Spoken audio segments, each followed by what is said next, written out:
para nós nessa noite, para a tua igreja, para o teu corpo e para cada um daqueles que invocam o nome do Senhor, que um dia creram no Senhor, foram batizados, foram introduzidos para dentro do teu corpo e hoje, Senhor, dependemos única e exclusivamente de ti. Livra-nos de qualquer rebeldia, livra-nos de qualquer desobediência, livra-nos, Senhor Jesus, de qualquer dúvida concernente à palavra que o Senhor tem nos falado. Dê-nos um coração puro, sincero, aberto, receptivo, Senhor, para com a tua palavra. Te agradecemos porque até aqui o Senhor tem nos conduzido, até aqui o Senhor nos ajudou, até aqui o Senhor nos direcionou com tua destra poderosa. Continua, Senhor Jesus, nos encabeçando. Abençoa as famílias, visita cada lar agora, supra com vida cada casa, supra com vida cada relacionamento, supra com vida, Senhor, cada irmão e irmã, Senhor, Senhor, em todas as áreas, Senhor, da sua existência, que o Senhor possa, Senhor, continuar suprindo os nossos irmãos. E visita-nos, Senhor, nessa noite. Acha em nós um coração, Senhor Jesus, aberto e receptivo para com a tua palavra. Fala conosco, fala, Senhor, ao nosso coração. Usa desse momento, Senhor, e revela-se mais a nós dentro daquilo que o Senhor já tem nos falado. Nós te louvamos, te agradecemos. Jesus ao Senhor. Amém. Jesus ao Senhor. Aleluia. Jesus ao Senhor. Amém. Tá fraco, né? Jesus é o Senhor? Amém. Amém. Sabe o que significa amém? Sabe por que nós falamos tanto amém? E sim, amém sabia que é bíblico, né? Amém é bíblico. O amém nada mais é do que uma aceitação. Você aceita, você fala, não, eu concordo com isso. Eu sou um com isso que foi falado, eu sou um com isso que está acontecendo. Por isso que nós dizemos amém quando nós falamos Jesus é o Senhor. Você está falando amém para o senhorio do Senhor na sua vida. Amém? Graças a Deus, nós estamos nessa noite alegres com a presença dos irmãos. Temos aqui alguns convidados também que estão nos prestigiando. Sejam muito bem-vindos. Sintam-se abraçados, sintam-se em casa. Nós sempre falamos que aqui nós somos uma grande família, né? Efésios fala isso, que a igreja é a família de Deus. Então nós somos incluídos para dentro dessa grande família, que é a igreja. Então seja muito bem-vindo, seja muito bem-vinda, receba o nosso abraço e o nosso carinho nessa noite. E essa noite é uma noite especial, em que nós decidimos, já por 2 vezes prorrogamos, e hoje, graças ao Senhor, está acontecendo essa reunião. Nós estamos, entre aspas, tá? Embora não esteja concluída a reforma de melhoria do nosso local de reuniões, mas pelo menos a fachada já está pronta. E nós decidimos marcar aí um jantar, essa reunião. Depois dessa reunião teremos um jantar, você é nosso convidado também, tá? Para louvarmos ao Senhor, porque como diz a palavra Ebenezer, até aqui nos ajudou o Senhor. Nada é nosso, nada provém de nós, se não é a mão do Senhor, irmãos, nada acontece, nada surge. Se não dependermos do Senhor, de nada desfrutaremos o que Ele tem para nós. E como temos visto, né, o Senhor tem nos honrado, temos buscado, irmãos, da melhor forma possível, preparar esse ambiente, não visando algo bonito, não visando algo estrutural, mas visando um bom ambiente para receber os irmãos. Esse é o nosso foco, esse é o nosso desejo, que os irmãos se sintam confortáveis, que os irmãos se sintam bem, tá? Então nós terminamos já ali a obra da nossa fachada. O próximo passo agora vai ser o término de obra lá embaixo, vai ser o banheiro, depois aquela área interna, nós iremos concluir ali, amém? Então, além disso, né, além do jantar que nós teremos logo mais a reunião, nós teremos também batismos. Graças a Deus, o Senhor tem avançado, o Senhor tem vencido. Embora Ele já venceu na cruz, né, na prática tem acontecido dia após dia essa vitória do Senhor, não é isso? Por enquanto, tá? Nós teremos o batismo do nosso amado irmão Simon e também do nosso amado irmão Danilo. Graças a Deus, né? É a mão do Senhor sendo manifesta no nosso meio. Não é nada, como disse, não é nada nosso, irmãos. Aqui ninguém é capaz de nada, ninguém se julga capaz de nada. Aqui a obra é feita pela palavra, pelo Espírito. Então nós louvamos ao Senhor por isso, tá? O tempo está frio, né? Mas agora à noite naquela água não fiquem preocupados, viu? A água será aquecida, será ali uma água para receber da melhor forma possível também os nossos irmãos. Então não será água gelada, né? Amém, graças a Deus. E se alguém, irmãos, mais tiver esse sentimento no seu coração, que você possa considerar nessa noite diante do Senhor a sua vida, a sua posição, e colocar diante do altar de Deus todo o seu coração. E se o Senhor fala ao seu coração, se o Senhor fala ao seu interior, que você não seja negligente, que você não seja desobediente ao falar de Deus, e receba da parte de Deus esse mandamento, porque o batismo é uma ordem. O crer, é interessante, o crer no Senhor é uma escolha. O crer é uma escolha, já o batismo é uma ordem. Porque quem escolheu crer, aí já recebe da parte de Deus uma ordem que é a justiça de Deus concernente ao batismo. Então, nessa noite nós iremos compartilhar uma palavra dentro do encargo que o Senhor tem nos falado por meio do falar profético. Amanhã Flávio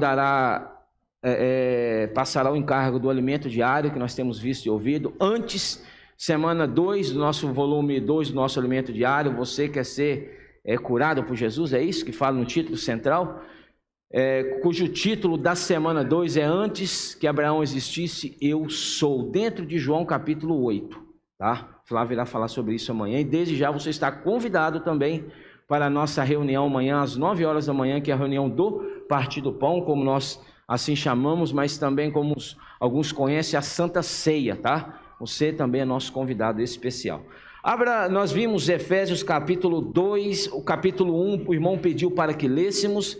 Efésios capítulo 1, versículos 22 e 23 fala: e pôs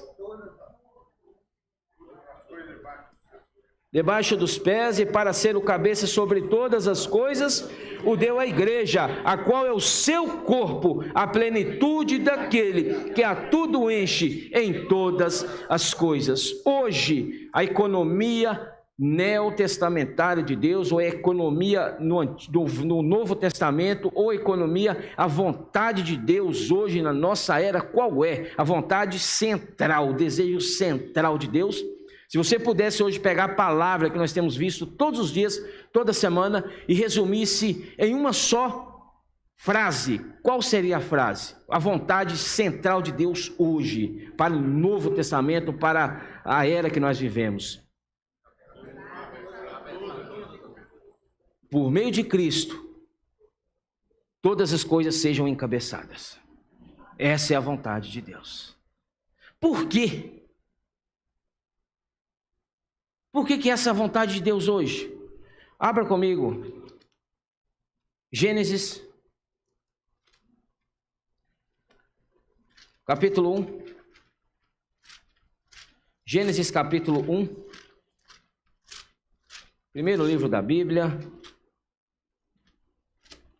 Versículo 1 a 3. Gênesis 1, 1 a 3 fala: no princípio criou Deus os céus e a terra. Tudo bem até aqui, maravilhoso, criação perfeita da parte de Deus. Versículo 2 fala: a terra, porém, estava sem forma e vazia, havia trevas sobre a face do abismo, e o Espírito de Deus pairava por sobre as águas. Será que Deus criou, no versículo 1, quando fala criou Deus os céus e a terra, uma terra bagunçada?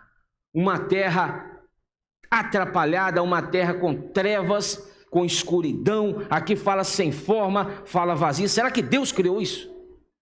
Se você ler na sua Bíblia, não vamos ler, ou se os irmãos quiserem projetar aqui rapidinho para nós, Isaías 45, 18 Isaías 45:18 fala que Deus não criou a terra, aqui ó, porque assim diz o Senhor que criou os céus, o Deus que formou a terra, que a fez e a estabeleceu, que não a criou para ser um caos, mas para ser habitada. Eu sou o Senhor e não há outro. Então Deus não criou a terra para ser um caos. Então esse caos que nós vimos no versículo 2 de Gênesis 1, é quando, não vamos entrar nisso aqui, que isso aqui é tema para estudo bíblico, é muito vasto isso aqui, mas se você ler depois Isaías capítulo 14 e Ezequiel capítulo 28, você vai ver o motivo da terra ter se tornado sem forma e vazia. Houve a expulsão de um anjo de luz, de um anjo que foi estabelecido principal dos anjos, dentre todos os que Deus havia criado. Esse anjo chamava-se Lúcifer, ou anjo de luz. Muito poderoso, muito em poder, em obras, magnífico, esplêndido, perfeito. Mas em determinado momento, Lúcifer sai de debaixo do encabeçamento de Deus e passa a agir segundo a sua própria capacidade. Foi expulso, veio para a terra e trouxe um caos. Versículo 3 fala o seguinte: disse Deus, haja luz, e houve luz. Eu amo esse versículo, porque no princípio de todas as coisas, no início de todas as coisas, nós vimos, irmãos, a seguinte palavra: e disse Deus. Ou seja, nós vemos aqui desde já a palavra de Deus trazendo luz.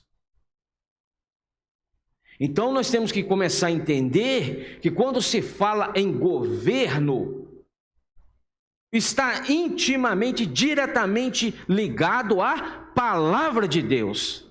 Por isso que nas nossas reuniões nós frisamos tanto palavra, imersão na palavra, grito de guerra, não é isso? Porque, irmãos, a palavra, quando ela acha um ambiente propício e adequado, Deus faz a obra naquele lugar.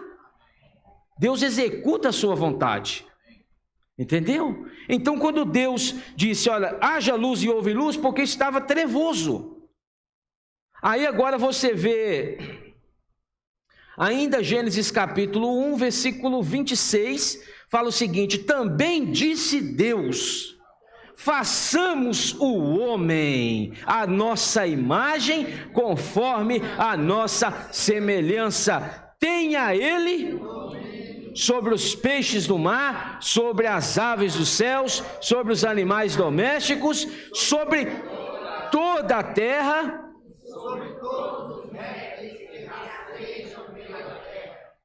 quando Deus cria o homem, Deus fala o seguinte com o homem, Deus o abençoa, não é isso? E fala o seguinte: façamos o homem à nossa imagem, conforme a nossa semelhança, tenha ele domínio. Se Deus fala para que o homem tenha domínio, quer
meio do jardim, e a árvore do conhecimento do bem e do mal, para que o homem pudesse dominar sobre répteis, peixes do mar, aves dos céus e répteis que rastejam sobre a terra. Ele precisaria comer da árvore da vida.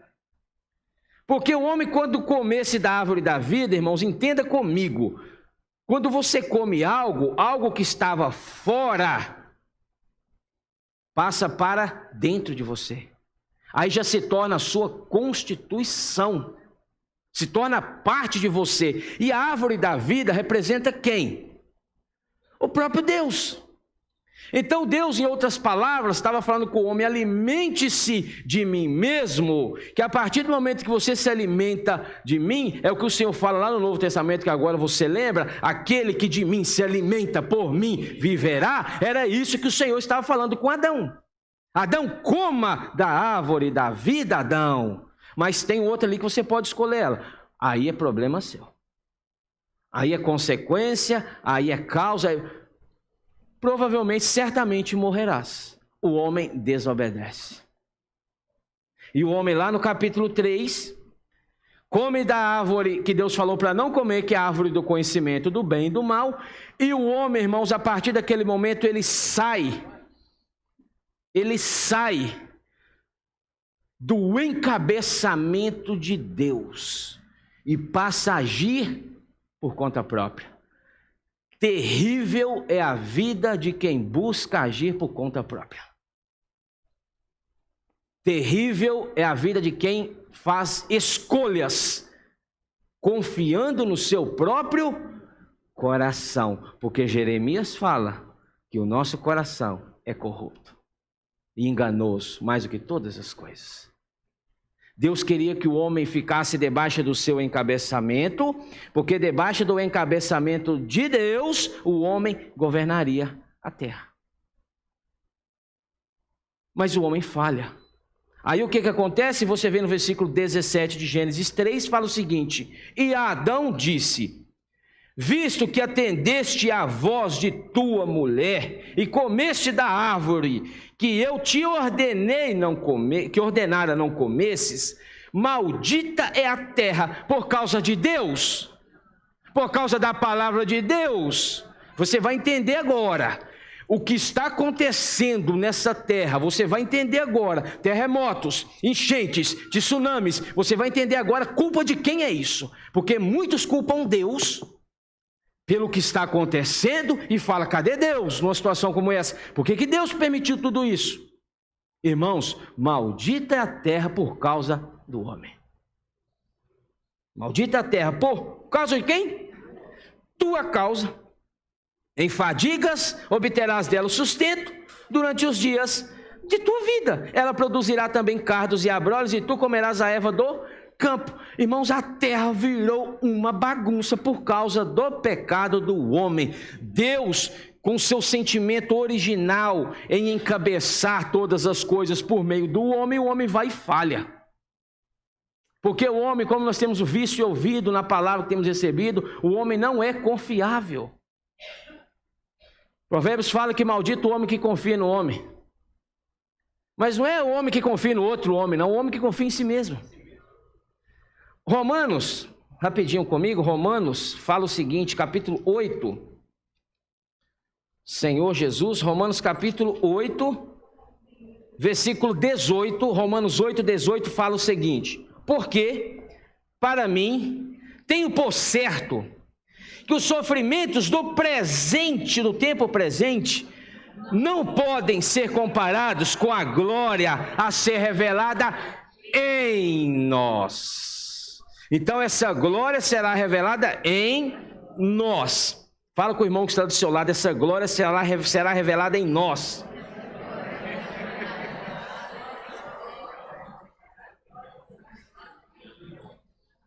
E por favor, irmãos, busca revelar essa glória na sua vida. Não revela o velho homem, não fica revelando o velho homem com as suas mazelas, né? as suas obras, né? Como Paulo fala lá em Gálatas capítulo 5, as obras da carne. Revele o novo homem na sua vida. Aí o versículo 19 fala: ardente expectativa da... Que criação? Não somos nós. Toda a criação que você imaginar. Então toda essa criação que você vê, que está desordenada hoje, ela está aguardando ansiosamente um acontecimento.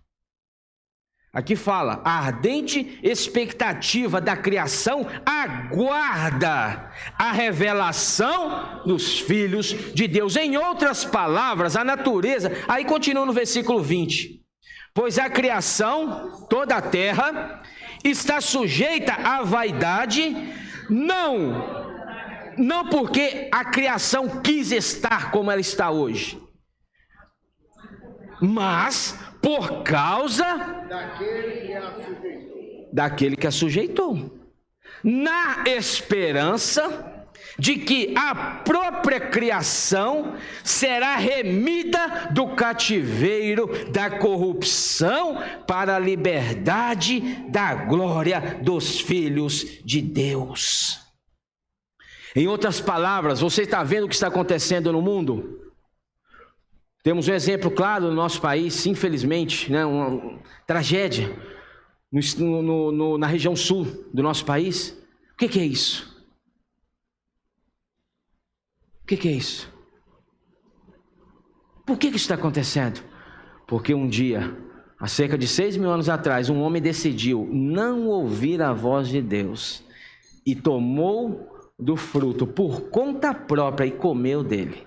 Quando o homem come, quando Adão come desse fruto, acarretou não somente para a criação, mas para o homem, porque Romanos 5 fala isso, acarretou também para o homem a morte, a degradação.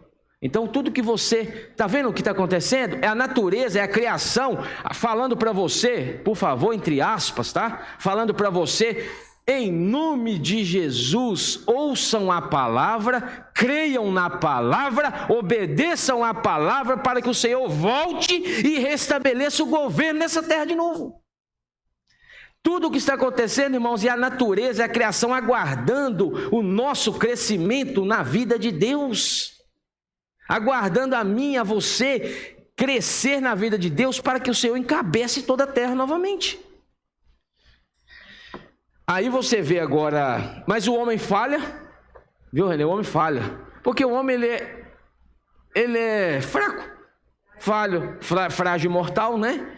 O homem não é confiável, o homem falha. Aí Deus vai confiar, não é isso, Flávio? Deus manda o dilúvio, salva Noé, a família de Noé, com a expectativa de que por meio de Noé e sua família, Deus teria um novo início. O que aconteceu? O filho de Noé, que é Cã, se corrompe e toma um caminho contrário à vontade de Deus, e Deus novamente, irmãos, se encontra diante de uma desobediência. Aí vem o Nimrod, vem Torre de Babel, você sabe da história. Aí Deus chama Abraão, Abraão, uma expectativa nele, né? Em ti serão benditas todas as famílias da terra, de ti farei uma grande nação, se tu uma bênção. Chama Abraão para sair da sua terra. Irmãos, Abraão, por meio dele, surge-se a nação de Israel. É aprisionada no Egito. 450 anos, volta, é libertada do Egito, para direcionada para a boa terra. Era para ser 40 dias, ficaram 40 anos vagando no deserto. Por quê? Desobediência, irmãos. Tudo isso porque Deus não tinha ainda o seu encabeçamento na terra. Aí Deus falou, chamei Adão, não deu certo. Confiei em Noé, na família, o filho de Noé toma o caminho errado, não deu certo. Chamei Abraão, de Abraão veio Isaac, de Isaac veio Jacó, uma grande nação, que é o meu povo. Quando Deus envia a salvação para o povo, que era o próprio filho, esse mesmo povo foi lá e o crucifica. Imagina Deus numa situação como essa. E Deus querendo, irmãos, que todas as coisas sejam encabeçadas. Mas aí, louvado seja o Senhor. Isaías... abra comigo Isaías 9. Graças a Deus por esse versículo aqui, Isaías 9, versículos 6 e 7. Isaías 9, 6 e 7. Olha o versículo 2 primeiro de Isaías 9. Vamos no versículo 2. O povo que andava em trevas viu grande luz, e aos que viviam na região da sombra da morte, resplandeceu-lhes. Tens multiplicado este povo, a alegria lhe aumentaste. Alegram-se eles diante de ti, como se alegram na ceifa, e como exultam quando repartem os despojos. Olha o versículo agora 6. Porque um menino nos nasceu, um filho, o governo, é isso aqui. O governo está sobre os seus ombros. O seu nome será Maravilhoso Conselheiro, Deus Forte, Pai da Eternidade, Príncipe da Paz, para que se aumente. Primeiro fala que o governo está sobre os seus ombros, mas não é o governo completo. Porque no versículo 7 fala o seguinte: para que se aumente o seu governo. Quer dizer que quando Cristo veio, a totalidade do governo de Deus ainda não estava estabelecida. Para que aumente o seu governo e venha paz sem fim sobre o trono de Davi e sobre o seu reino, para o estabelecer e o firmar mediante o juízo e a justiça, desde agora e para sempre. O zelo do Senhor dos Exércitos fará isso.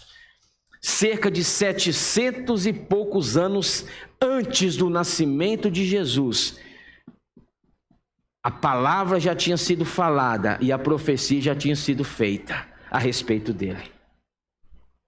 Aí você agora fala o seguinte: olha, Deus confiou tanto, primeiro confia em Adão, depois Noé, a expectativa foi ali, o homem desobedece, o homem cai, depois Deus deposita a sua expectativa em Abraão, Isaac e Jacó, no povo de Israel, o povo de Israel falha. Aí Deus fala: eu tenho alguém que eu posso depositar toda a minha inteira confiança. Esse alguém é em Cristo. Esse alguém é em Jesus. Porque aqui, quando fala se um menino nos nasceu aqui, irmãos, está falando do nascimento de Cristo.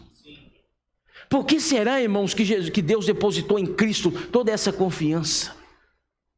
Claro, Cristo estava com ele antes de todas as coisas existirem. Provérbios capítulo 8 fala sobre isso. João capítulo 1, versículo 1 fala que no princípio era a palavra, e a palavra estava com Deus, e a palavra era Deus. Mas Jesus também se fez um homem. Mas em todo o seu viver humano, João 7, abra comigo por favor.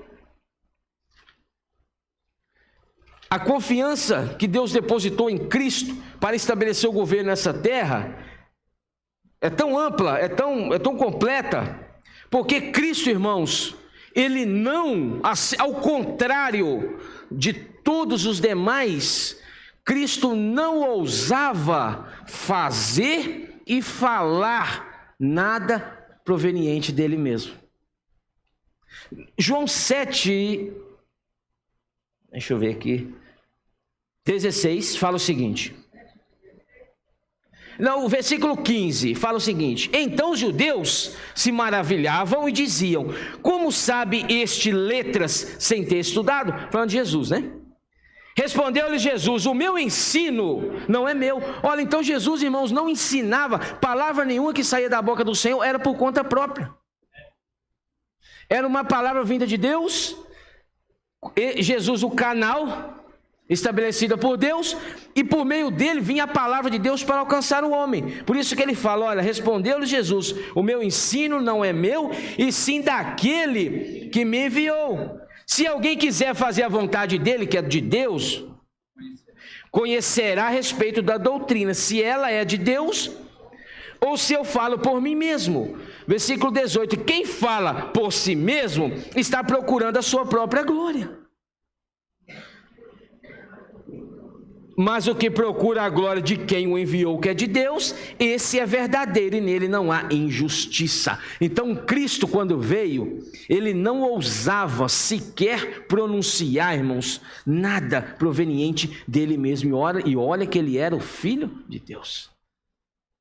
A palavra encarnada, a palavra que se fez carne, mas em momento nenhum Jesus Cristo olhou para si e falou: olha, agora eu não preciso de Deus, eu não preciso da palavra de Deus, porque eu sou filho de Deus, então eu vou fazer da maneira que eu quero e como eu quero. E nós temos que entender uma coisa, irmãos. Jesus, quando veio nessa terra, ele assumiu a forma humana. Quando falamos forma humana, é literalmente como eu e você. Mas não tinha o pecado nele, tá? Mas ele sentia o que você sente. Irmãos, você tem que olhar o seguinte: Jesus, quando nasceu um bebê frágil. Um bebezinho ali a Bíblia não conta que isso não é o foco da palavra de Deus, mas Jesus, irmãos, não era diferente dos demais. Jesus nasceu, cresceu como uma criança comum. Jesus provavelmente caía, arrancava, machucava, ralava, chorava. Jesus, quando criança, provavelmente teve cólica, chorou, irmãos. Jesus teve fome, frio, sede. Jesus sentiu pavor. Jesus entrou em agonia. Jesus entrou num estado, o pior estado, o mais profundo da depressão humana. Jesus sentiu ele, a ponto de no Getsemane suar sangue. Então Jesus, sendo como homem, como qualquer um de nós. Mas ele, irmãos, em todo momento, ele dependia exclusivamente de Deus. Aí, Deus pôde confiar completamente nele, como nós lemos Efésios 1, 22, e para ser o... Então, quem é o cabeça? Cristo. Sobre todas... Não é somente sobre a igreja. Primeiro, o encabeçamento de Cristo, nós temos que entender uma coisa, começa na nossa vida individual, particular. Porque se Cristo não me encabeçar como indivíduo e membro, não conseguirá por meio de mim, fazendo parte da igreja, encabeçar também a igreja, irmãos. Então o encabeçamento primeiro de Deus começa sobre a nossa vida. Lucas fala que o reino de Deus está dentro de nós. Depois que Cristo encabeça a minha vida, Cristo pode encabeçar a igreja por nosso auxílio. E não é somente a igreja. Fala ali em Efésios capítulo 1, 22. E sobre todas as coisas, e para ser o cabeça sobre todas, porque as coisas ainda estão fora de controle. Aí você agora entende porque tantas coisas acontecem e Deus fala: não, eu vou impedir isso aqui de acontecer, porque é ruim, pode causar dano, pode causar mal. Deus, irmãos, é justiça. Então Deus, embora Ele não queira que isso aconteça, Ele permite, porque o homem pecou, e tudo isso que está acontecendo é consequência do pecado do homem. Mas quando o homem tomou uma posição diante de Deus, falou: Senhor, a partir de hoje eu tomo uma posição, eu ouço a sua palavra, creio na sua palavra e obedeço a sua palavra, e juntamente todos nós fazendo dessa forma, o reino virá. Você lembra quando o Senhor orou ou ensinou a oração do Pai Nosso, Mateus capítulo 6? Pai nosso que estás santificado, venha. Se Jesus falou venha, é porque ainda não tinha vindo. Venha o teu reino, faça-se faça a minha vontade. Aí eu posso falar assim na igreja agora, eu estou aqui, eu posso falar agora a palavra que eu quero. Ou no serviço, né? Eu estou servindo na igreja com os irmãos. Eu vou fazer do jeito que eu quero. Aí o que eu vou estar falando indiretamente para Deus? Faça-se a minha vontade, não a sua. Mas Jesus, ali na oração, ele ensinou o seguinte: faça-se a tua vontade. Na terra, como é feita. Porque no céu, irmãos, não tem nenhum problema. O único problema que teve, Deus tirou de lá, irmãos. O único problema que teve no céu, Deus falou, sai fora. No céu não tem problema, irmãos. No céu a vontade de Deus é plenamente feita. E você acha que a vontade de Deus é ruim? Romanos fala que ela é boa, perfeita e agradável. Você quer viver a sua vida o bom, perfeito e agradável? Sim ou não? Quer ou não? Você quer experimentar na sua vida o bom, perfeito e agradável? Então pare de fazer a sua vontade e faça a vontade de Deus. Obedeça a palavra de Deus. Não tem erro, irmãos. Não tem erro, não tem erro. Então, agora vamos para Efésios. Senhor Jesus. Efésios, nós lemos o Efésios 1. Agora vamos ler o capítulo... Deixa eu ver aqui. 4. Capítulo 4, versículo 11 fala o seguinte: e ele mesmo concedeu uns... Quem concedeu? Quem concede? Quem concede? Deus. Ele mesmo concedeu uns para apóstolos, outros para profetas, outros para evangelistas e outros. É ele que concede. Com vistas a quê? A disputa? A ver quem é maior? A ver quem pode mais? A ver quem tem mais poder? A ver quem tem mais prestígio? Não. Com vistas ao aperfeiçoamento dos irmãos. Santos aqui é os irmãos. Olha para o seu lado. Olha para o seu lado. Olha para o outro lado agora. É esse aí os santos que está falando aqui na Bíblia. Aí, viu? Viu só? Aí você fala, mas eu conheço esse irmão não é santo não. Oh Senhor, irmãos, a palavra santo não é que não peca, não falha, não erra, não. Irmãos, a palavra santo quer dizer o que, Flávio? Separado, irmãos. Horas. Então ser santo não é ser santinho, igual muitos falam, virou crente, tá achando que agora é santo. Não é isso? Irmãos, não é isso, irmão. Santo não é ser santo, não é ser perfeito, irmão. Santo é ser separado, não porque você quis, mas porque Deus te separou. Amém. Porque Efésios capítulo 1, versículo 3 fala que nós fomos escolhidos por Ele antes da fundação do mundo para ser santos e irrepreensíveis perante Ele e em amor. Então foi Deus que te escolheu. Então você não está aqui por um engano, você não está aqui por um mero convite, você está aqui porque Deus te escolheu. Amém. Detalhe, antes do mundo ser criado. Que tal? Irmãos, não adianta fugir de Deus, meu irmão. Olha, vou te falar uma coisa. Erro é tentar fugir de Deus, viu? Erro é tentar fugir. Eu sei que Deus me chamou. É interessante isso aqui. Eu sei, eu tenho plena convicção. E eu estou tentando fugir dele. Irmão, não faça isso. Faça isso. Evite muitas coisas. Evite. Se entregue de uma vez. Abra o seu coração. Senhor, eis-me aqui. Senhor, eu sou falho, eu sou pecador. Senhor, hoje o pau quebrou lá em casa com a minha esposa. Senhor, mas eu estou aqui. É isso que Deus quer, irmãos. Deus não quer ninguém perfeito, porque não existe esse aqui. Todos nós falhamos, todos nós erramos, todos nós somos dignos de lástima. Não tem ninguém melhor do que ninguém aqui, irmãos. Mas nós estamos aqui. Aleluia! Esse é o diferencial. Deus nos quer, irmãos, nesse ambiente de vida da igreja, desfrutando da palavra e obedecendo o que Ele tem nos falado, né? Com vistas ao aperfeiçoamento dos santos para o desempenho do seu serviço, para a edificação do corpo de Cristo. Essa é a vontade de Deus. Versículo 13, até que todos cheguemos. Então, irmãos, não é só você. Deus está pensando também no seu esposo, Deus está pensando na sua esposa, Deus está pensando nos seus filhos, Deus está pensando nos seus pais. Deus está pensando no irmão que está do seu lado. Então não seja, irmãos, com todo perdão da palavra, não fique chateado, egoísta, de olhar só para si mesmo e falar, vou fazer a minha parte, e o irmão que está do lado, que se vire.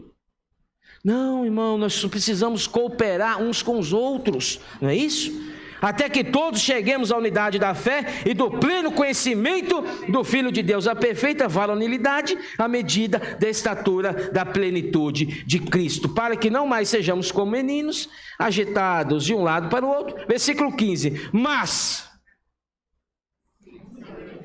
aqui é o segredo, seguindo quem?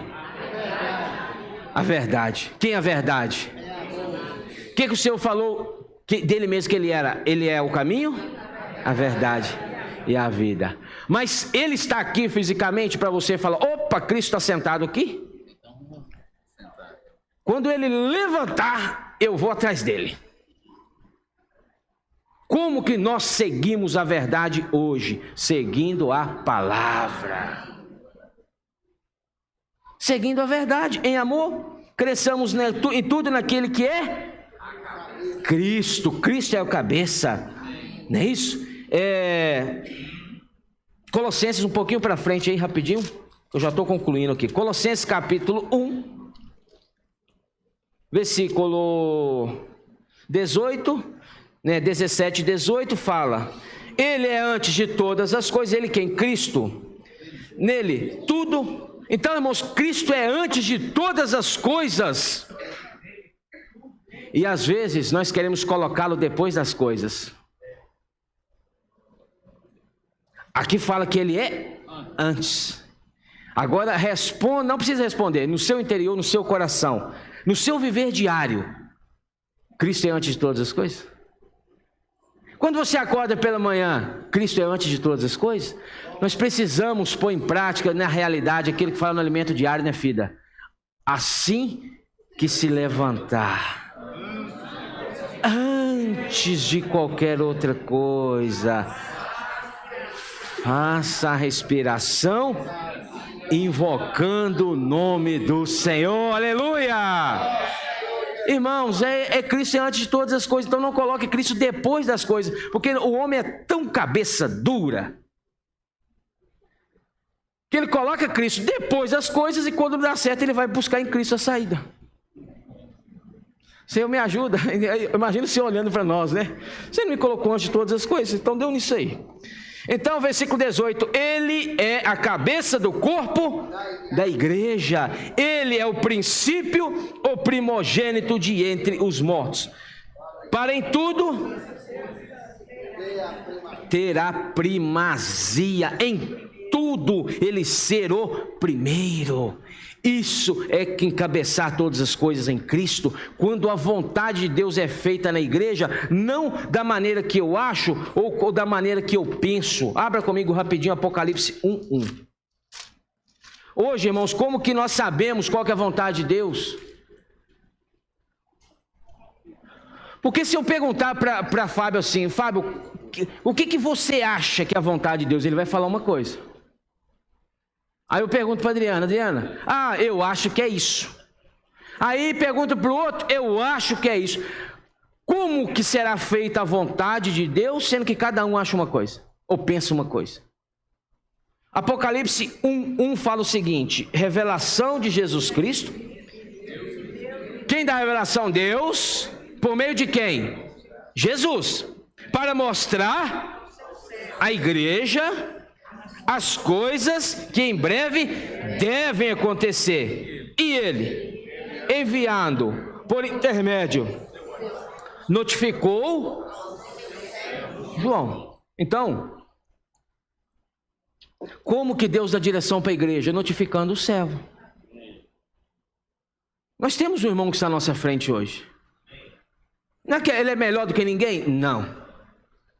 Em nada, irmãos, melhor do que ninguém. Nada. É super-homem? Não. Homem como nós. Mas aprove a Deus escolhê-lo. Então a palavra que as igrejas na totalidade em toda a terra recebe, vem de Deus, Jesus Cristo, por meio de Jesus Cristo, chega ao seu servo, o seu servo comunica. Mas ele está aqui falando. Aí Deus precisa em cada igreja de irmãos que cooperam com a palavra para que a palavra chegue. Entendeu? Aí você ouve a palavra, aí Deus agora precisa de você. Se você assistiu a live de quinta, você sabe o que eu estou falando. A palavra chega em você e você é responsável por fazê-la circular no corpo. Por isso que nós compartilhamos em pequenos grupos depois. Nós já estamos terminando, vamos compartilhar agora. Já pode preparar aí. Pequenos grupos você compartilha. Quando você ganha da parte de Deus algo e passa isso, o que você está fazendo, Cláudio? O sangue, a vida, que é a palavra, circular no corpo. Aí você encontra aquele amigo seu que está todo complicado. Aí você, ao invés de vir com dicas humanas, né? Você vai e fala a palavra para ele. Aí ele é salvo. Você fez circular para aquela pessoa também a vida. Então, irmão, seja um portador, seja responsável por fazer a palavra de Deus circular onde você estiver. Seja conhecido, irmãos, como aquele que faz a palavra circular. Então, porque Deus, ele precisa, ele notifica o servo. Hoje nós temos um irmão que está à nossa frente, o irmão Pedro, mas ele não está aqui falando a palavra. E eu acredito que nós não teremos a oportunidade de tê-lo aqui algum dia. Mas como que nós vamos fazer então, para a palavra circular na igreja? O Senhor por agora conta conosco. Aí conta com você. Irmãos, isso é o fluir da vida, é a vida orgânica da igreja. Não é só um. Com todo respeito, não é o pastorzão que sou ele que fala, e se não for do jeito que eu falo, não serve, irmãos. Irmãos, é a palavra, João 6:63. A carne para nada, as palavras são espírito e são vida. Então, quando você compartilha, você está compartilhando vida. Amém? É isso.